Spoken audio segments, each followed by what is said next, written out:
洞察局势，开启视野。这里是火力早报时间。乌军反击重大突破，北约秘书长重申，美国对乌军援坚定不移，美军权衡最终打击选项，伊朗战争升级。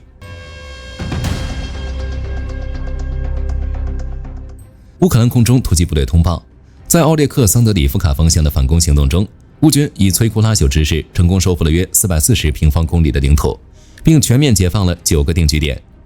在此次军事行动中，乌军相继解放了第聂伯罗彼得罗夫斯克州的7个定居点，以及扎波罗尔州的2个定居点。在随后的清剿行动中，彻底清除了残余的俄罗斯侵略军。这场自1月底发起的反击战，挫败了俄军企图深入乌方防线的图谋，并给俄方造成了沉重打击。最新数据显示，俄军在该地区付出了极为惨痛的代价，伤亡总人数高达3676人。俄军还摧毁了俄方大量重型军事装备，包括250套火炮系统、8辆主战坦克及100余辆装甲车与军用车辆。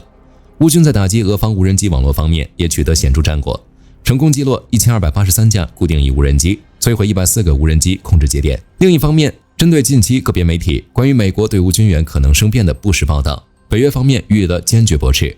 北约秘书长马克·吕特在布鲁塞尔举行的新闻发布会上郑重承诺，美国作为乌克兰防御力量的核心支柱，其对乌克兰的武器供应绝不会因为其他地区的局势而中断。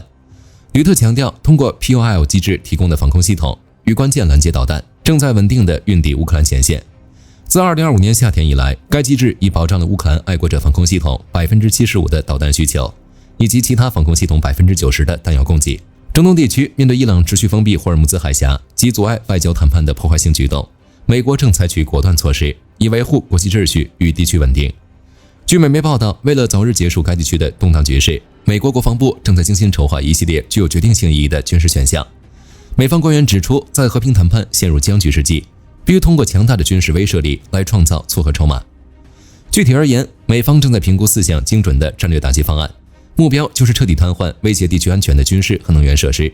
这些选项包括控制和封锁卡格尔岛原有中转站，夺取拉拉克岛以清除伊朗攻击快艇和雷达威胁，控制阿布穆萨岛，以及全面封锁霍尔木兹海峡东侧的出口航道。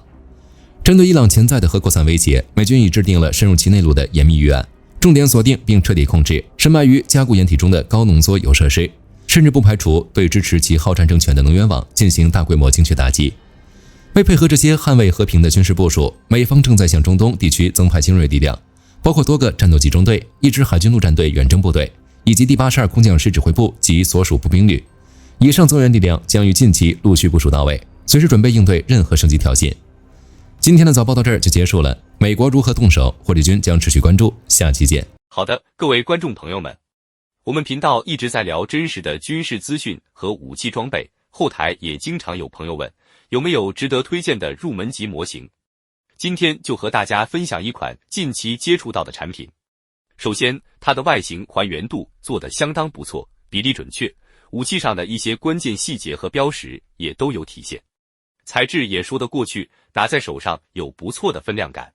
其次，它具备一定的可动性，对于理解基础操作原理有一定帮助，让它不仅是个静态摆件。综合它的做工和可玩性来看，价格确实比较亲民。对于想入门模型收藏，或者单纯想在桌上贴一个摆件的朋友来说，是一个性价比很高的选择。